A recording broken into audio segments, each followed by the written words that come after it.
Howdy. Welcome to Runcast. Today's a really big public holiday. It's Makabucha Day, which is one of the two really huge Buddhist holidays in Thailand, so everything's closed.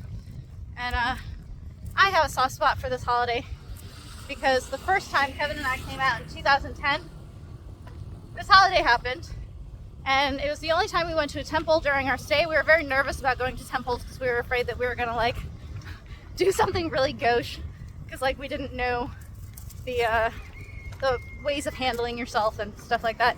My advice to people who have that same feeling: if you just conduct yourself politely, you'll be okay. There are a few things to kind of look out for, like you want to keep your head below monks and Buddha images. Don't point your feet at things. And as someone who presents as female, as a woman, you can't touch monks, so stuff like that. But really just going and looking around stuff, you're really not going to do anything horribly bad. So just go. Anyway, it's Makabucha Day, and normally I'd be watching Muay Thai in the middle of the day, but for some reason I didn't make the connection that there would be no Muay Thai because of the holiday. Like most holidays, they will have Muay Thai because people are at home and they want them to be watching the shows, and a way to celebrate holidays is Muay Thai. Like Muay Thai festival season is for celebrations. So like Songkran, which is the Thai New Year, tons of fights, like always fights. But so Kevin and I were both a little disappointed that there was no Amnoy today, and Kevin had the good idea that we could just watch Muay Thai anyway by him putting on these best of Golden Age tapes. Don't bother. Dog wants to bite me. Oi!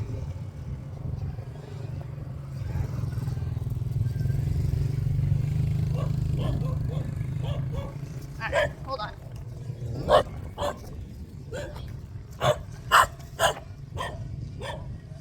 Ow.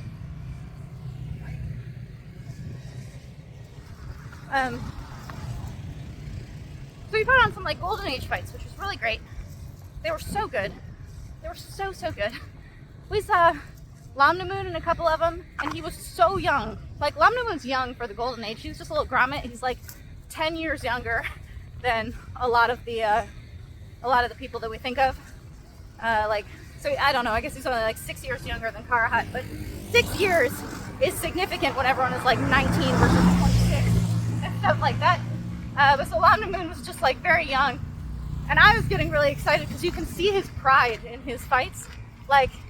The first fight we watched was him versus Boon Lai, and Boon Lai's really powerful. Boon Lai's older. Boon Lai was kind of putting it on Lamnamun with these heavy hands. And you could see Lamnamun getting mad. And being emotional in fights is not really a quality that you want or that you're taught as a Thai fighter, but it happens. And you can see his dignity in it. You can see his pride, and he's come at you with my knees. And it's really good. It's really exciting. And then we saw him fight against Charan Sop. And oh man, Charan Sop was just way outskilling Lamnamun. You could just see the difference in skill and experience and stuff like that. Just beautiful. But Lamnamun really won rounds 3 and 4, the scoring rounds. He really took over those rounds. And so he's way ahead going into 5. And then in 5, Charan Sop dumped Lamnamun 3 times and teeped him onto his ass. And Lamnamun won this fight, and he took Charan Sop's belt from him. So Kevin and I were kind of shocked because we watch a lot of Muay Thai now, and we're how do you in the 5th round get dumped 3 times and teeped to the ground and still win the fight? Because we think of things like Ajahn Sarat, who makes a really big deal about balance, and he's if you go to the ground, you lose. You never ever want to get put on the ground, dumped, whatever. Balance is a huge deal to Ajahn Sarat. And we see this kind of stuff now, in a 5th round, if you get dropped. I've been in very close fights, and they're just don't get dropped in round 5 and you're fine. Getting dropped is a big deal. So we were actually a little bit confused that Lamnamun still won this fight, given our experience of how we watch fights now and how we've kind of understood the importance of balance and things like that. So then I go to training after watching these fights, and I asked Tapia Sit-Or, because he's from this age. He's a little bit younger, he's actually more Lamnamun's age. But But so I described the fight to him, and I'm like, how come you can get thrown 3 times in round 5 and still win the fight? And immediately he's like, well, did his weapons come out, or did he just throw him? Like, did John Stop actually knee him and then throw him? Or did he just throw him on the ground? And I was like, I think he just threw him on the ground. And he's like, yeah, it's not a big score if you just throw someone on the ground. So, like, you can't just grab someone and dump them, and that's a score. You have to throw a weapon, too. So that's why you want to knee someone and then throw them on the ground, or you want to catch their kick, punch them, and then put them on the ground. So you always want to have a weapon with it. So for him, this totally made sense. I thought that was really interesting having it described that way, and I think that IFMA scores that way, and Kevin and I had thought when we heard that IFMA scored that way that didn't sound like the way Muay Thai is done here. Because Loma, who's now a UFC fighter, I fought Loma 4 times. She's amazing at throwing people on the ground. She was just fucking like, in our last fight together, I got concussed because she threw me on the ground and I bumped my head on the canvas really hard. So I don't actually remember that fight. Like, I was really badly concussed. I was talking in loops after that fight for a while. It was really bad. Her throws are incredible. And then she would go to IFMA and she wouldn't win because she'd be doing all of these throws, but they don't score them because she doesn't knee and then throw or like do whatever. But in Thailand against me now in contemporary fighting, this totally was scoring. Like, the throw itself scored. So that was really interesting. It was a learning thing for me today. Man, I was so stoked to be watching these Golden Age fights. There was this one fight. There was Samran Sak versus Chumuk Pet. And in my head, like, I know what both of these fighters are like. And in my head, when they came up, I was not thinking, like, this is going to be an incredible fight. Samran Sak is a little bit of, like, he's Mr. Iron Fist. He's a really great puncher. He's all power. And I've seen him against other people. Like, I've seen him against, twice against Phnom Thong Lek, who's also a knee fighter, and Chumuk Pet's kind of a knee fighter. So I thought it was going to go kind of like that. Who was I wrong? The fight is so exciting that in these fights from the Golden Age, they often edit together rounds 1 and 2. So you don't know which is which because they don't label it and make it too fast. They literally just blur them together. And then all of a sudden it's round 3 or 4 or something like that. And they showed almost every single round. I think it might have been every single round, like the full thing. It was so exciting. I stopped breathing a number of times. I was screaming at the TV. Like, Kevin and I were, oh, like, just going crazy. Our neighbors must have thought we were insane. Because we don't yell at the TV that often. Like, even when we're watching Muay Thai, usually we'll yell maybe like once or twice, like, oh my God, did you see that? Or something like that. But I was going crazy for this fight. It was so exciting. It was so good and so satisfying. And I also got to see a Det Duong fight. I don't know who he was fighting, actually. I didn't catch the name, and it's not a name that I'm super familiar with. But Det Duong's quite short. He's shorter than me, I think. I'd have to look at what his, like, tail of the tape is to say how tall they say he is. But when I trained with him for the Muay Thai library, I think he's shorter than me, and I'm 5'2". On a good day, I'm actually like 5'1.5". He's very small, and his chaya was bonsai. They called him bonsai, and I think it's just because he's very small. He is incredible. He's fighting this guy who looks really tall, who's probably actually 5'3" or something because they're doing so tiny. But he's fighting this tall guy, and he is just defensively airtight. He is just amazing. And he's just blocking everything, launching these leg kicks that are just so nasty. And like, he basically, as he's blocking everything, he refuses to come forward. Like, he's actually standing back and making this guy come at him. And I'm watching him, and I'm like, in these amazing Golden Age fights, you can watch just one fighter and be like, God, everything he does is so amazing. You can watch the losing fighter and be like, every choice he's making is interesting. Like, this guy just kept coming at Det Duong, and I started just watching him instead of watching Det Duong to be like, okay, what choices is he making? What is he doing wrong? Like, what would I do if I was facing Det Duong that this guy isn't doing? And I'm like, God damn, he has no choices. Like, he's making good choices with someone who won't come forward. Like, I guess he could kind of try to teep or something, but like, Det Duong's blocks down the center are so good. And this is the thing about, like, when you're watching two really amazing fighters, like, they're both making really good choices. It's not like someone messed up. And I made a joke to Kevin, and I was actually pretty serious about it. But I was like, when you watch fights now, you're like, this guy can't handle a left kick, and that's why he lost the fight. And you're like, how do you not know how to deal with a left kick? Like, in these Golden Age fights, the things that are making people lose is that they can't solve something, but it's not one single thing. And we watched a couple of Tong Chai fights, and we just filmed with Tong Chai for the Muay Thai library, so we were getting all excited about how strong he is. His leg kicks are just so awful, like they're so nasty, and he's just incredibly powerful. And I was watching how he clinches these guys. There's a really exciting fight against him and Ruttidej Sorplunjit. Ruttidej is really good, and there's a lot of clinch in it. And I was noticing, because I've just seen Tong Chai fight against Samson. He lost to Samson, and when we went and trained with him, he said that's because he didn't really train for it. Like, he didn't train very hard for that fight, which is dumb. Like, you have to train really hard for Samson, because he's known for his, in Thai they call it big lungs. He's known for his incredible endurance. But it's just an endurance, endless fight. Like, they're just snaking around each other forever. So I'm watching it, how we watched 2 Tong Chai fights, and he clinched in both of them, and I was noticing that he likes to lock with his left hand. Like, he kind of puts it around the back to basically just hold like a handle, and then his right arm kind of builds a frame. Not really, not the same way that I do, or what I call building a frame, but he's basically latching himself on with his left arm, and then he can launch all of his knees from there.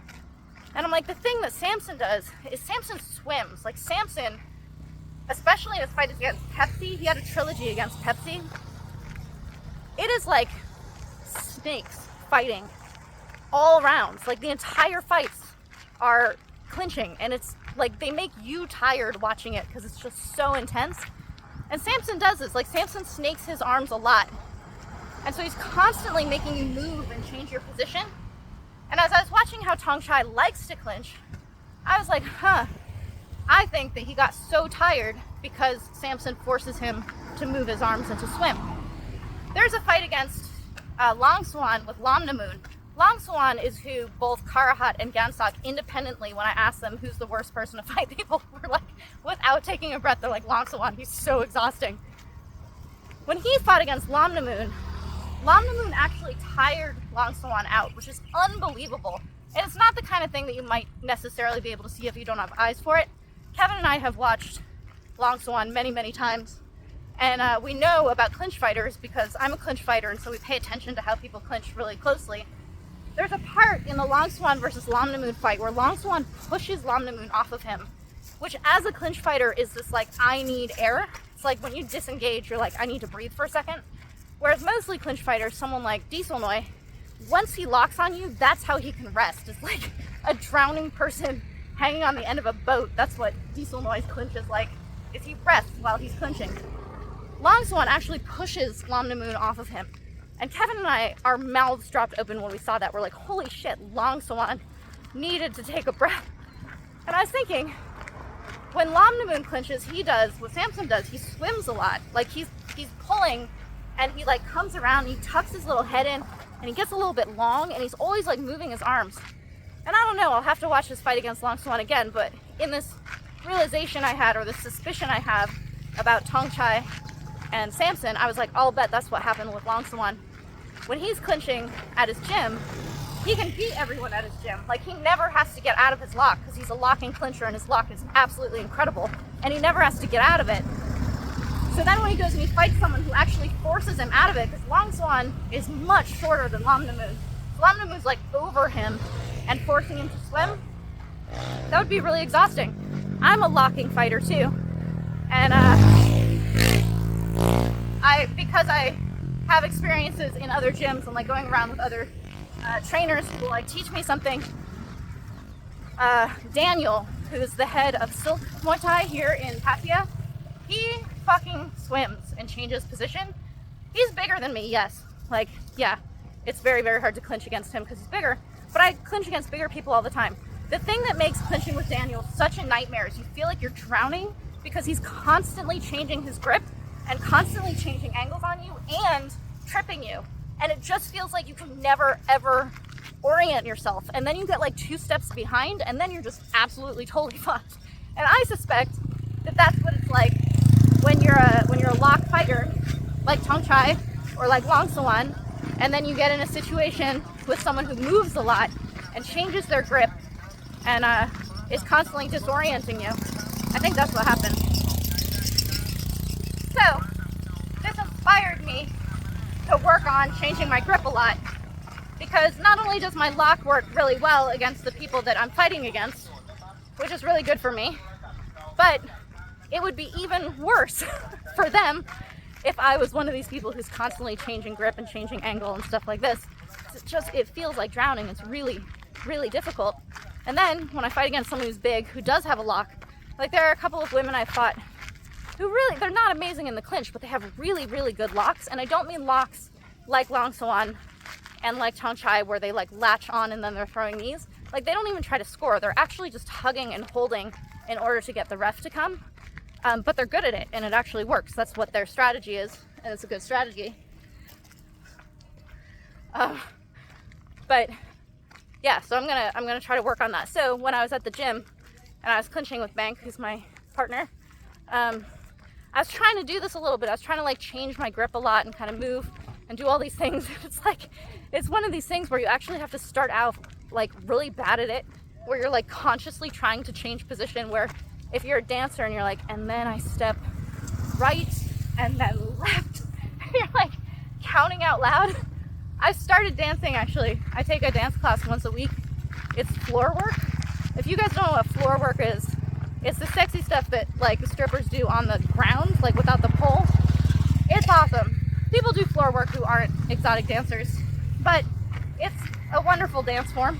And it's really the opposite of what I do in Muay Thai. And it's actually very funny to me because I'm super inflexible. So I can do the dance moves, but I can't do them beautifully because I look like King Kong doing it or something.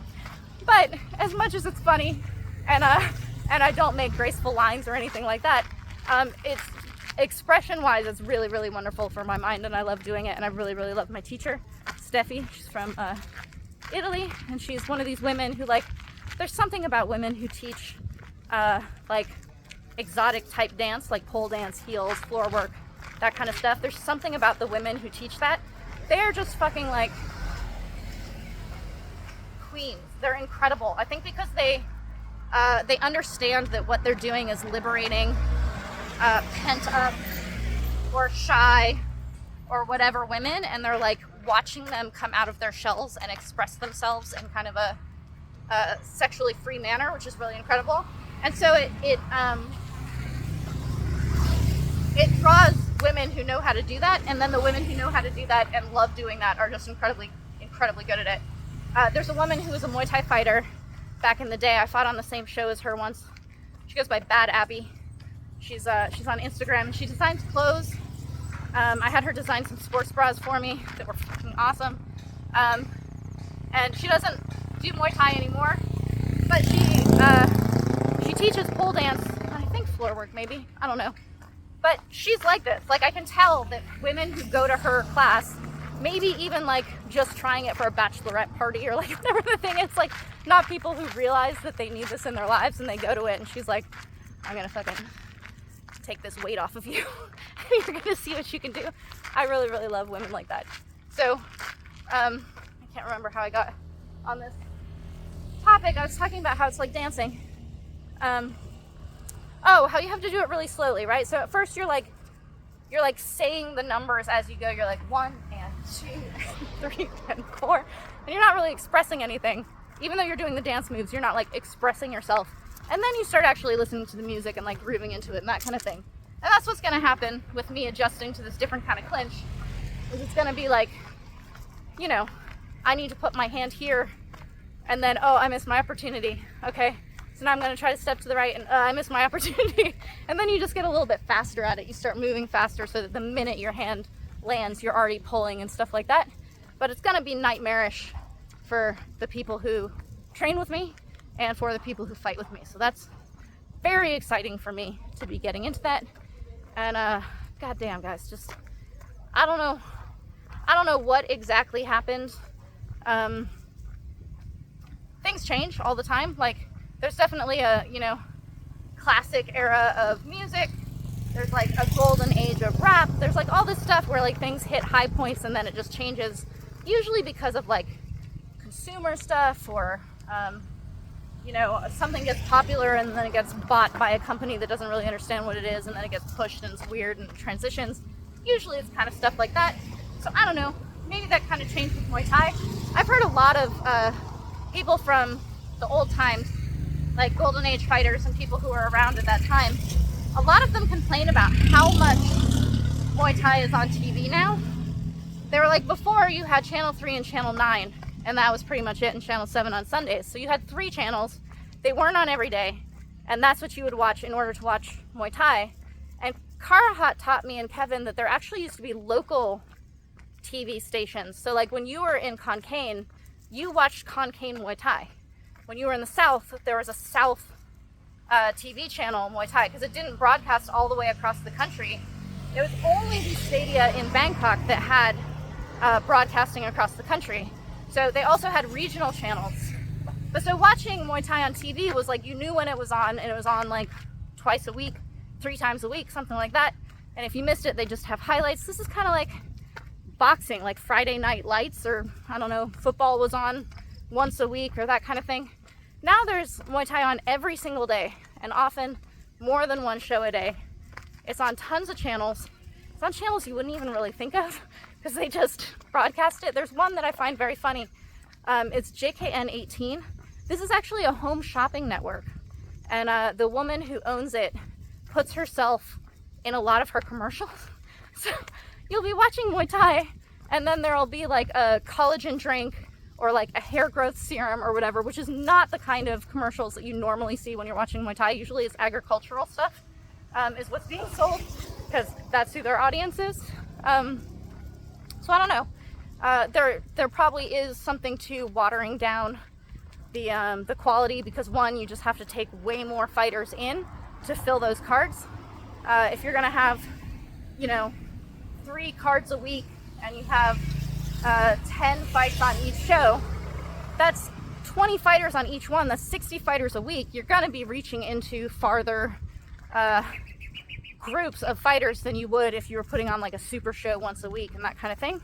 I think it's kind of cool that fighters have more opportunities now to fight on TV and stuff like that, but absolutely there is a huge difference between oh my god, everyone on this card is really good, and one fight on this card was really good, or no fights on this card were very good. There have been fight cards where Kevin and I are like, God, this is so weird. Like, why is this fight card so weird? And it's the same promoter who has like 2 other cards that week, and it's like he put all of the good fights on one and then just kind of like filled the other ones. It's very weird. It's not like, let's kind of spread out the superstars. They'll have like super cards and then just kind of these smaller cards. My favorite promoter right now is Palong Mai, which is the new power group, and it's headed by Sorsamai, which is actually a gym. Sorsamai, and I actually like Mr. Samai himself. He has a very, very sweet aura.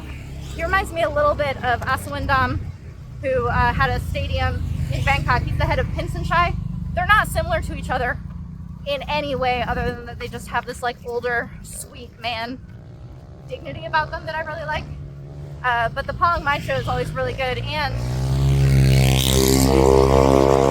he's starting to promote more and more. Like, he's taken over at Omnoi as well, and he's like adding shows all the time, which makes me happy because he puts on really good shows. He's gambler centric, so like gamblers love his show. Palong Mai was actually created with gamblers in mind when Lumpini first started kicking them out, and they weren't welcome in like other settings. Channel 7 had not let them back in yet, and so New Power started up as a place for the gamblers. And you guys have heard me talk about how gambling makes fights more fair and kind of keeps them honest in a certain way. So that promotion being for gamblers often has the best matchups. They're so good, and they have little kids on them.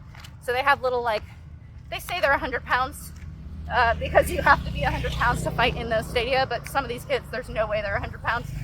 They're very, very small. But he also has, the Boomdeck Sion twins on them, stuff like that. So if you guys are looking for a show that you really want to watch, a lot of people, when they come to Bangkok, they're like, I don't know which show to go to. And they'll list all the different ones that are at Raja Damnern. The ones that are at Raja, the ones people know, tend to be RWS, which is good. And Pet Yindi is going to have like the bigger name fighters on it. But unless you follow Muay Thai and know who those fighters are, it doesn't matter that those are big names. So if you're in Bangkok and you're trying to decide which show to go to and you see Palong Mai as an option, go see Palong Mai. That's the one I recommend. Like fucking epic shows. They're always really good.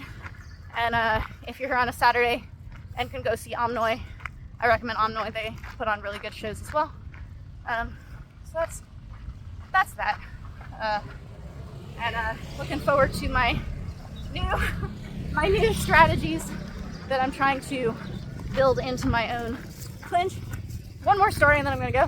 When I got back from my fight in Buriram, I was hitting pads with Tapia, and he was complaining to me about how his fighters take like 10 days, 2 weeks off after their fights. And he's like, why aren't they like you? Why don't they come back right away? I'm like, well, we have different motivations, whatever. But between rounds, I was explaining to him that in my fight, I was blocking punches really well. Like none of them were landing on my face. I get really nervous when I think animals are gonna run into the road in front of cars, because I saw a chicken get hit by a car the other day. So I was telling him, like, I block all these punches. I didn't get any punches on my face, but I was turning my face at the same time, which is an old habit, and I've gotten better at it, but I was still turning away, and so I was like bouncing out, and so I was like, I need to tuck in, and when I'm blocking, like, stay facing forward. And he nodded his head, and he's like, yeah, gloom, you need to, like, tuck in. And he was, like, understanding what I was saying. And then he just, like, shook his head, and he didn't say anything to me. But I could tell that I'm, like, this alien to him, that not only am I self-aware, and that I'm, like, I know what I need to work on, like, I saw the faults that I have in my fight, and these are the things I need to fix, and so I'm gonna fix them. But also, after a fight that I won, like, I was laughing with Aaron. He's the Irish student at that gym. And I was laughing because they were taking a piss out of A, who had just fought at Max. And he won his fight at Max, but he had done this, like, spinning back kick, like, karate move. And they were so upset that he had done that. Like, they're like, this is so stupid. He's just trying to impress his girlfriend. And so A shows up at the gym, and every single break that Tapia was holding pads for this other kid, he would go over to the corner and just keep making fun of A for this spinning back kick that he did. And it went on for like 6 rounds. This is like 30 minutes of making fun of A. And I turned to Aaron and I'm like, this is why I laugh when I hear Westerners say, oh, I'm treated just like a Thai at my gym. Because I'm like, that's not a positive thing. Like, he won his fight and they're gonna take a piss out of him for probably like 2 weeks, or until he fights again, because of this thing he did in a fight that he won. That's being treated like a Thai. Very funny. Yeah, so those are my stories, my actual closing stories. And thanks for listening to the long one.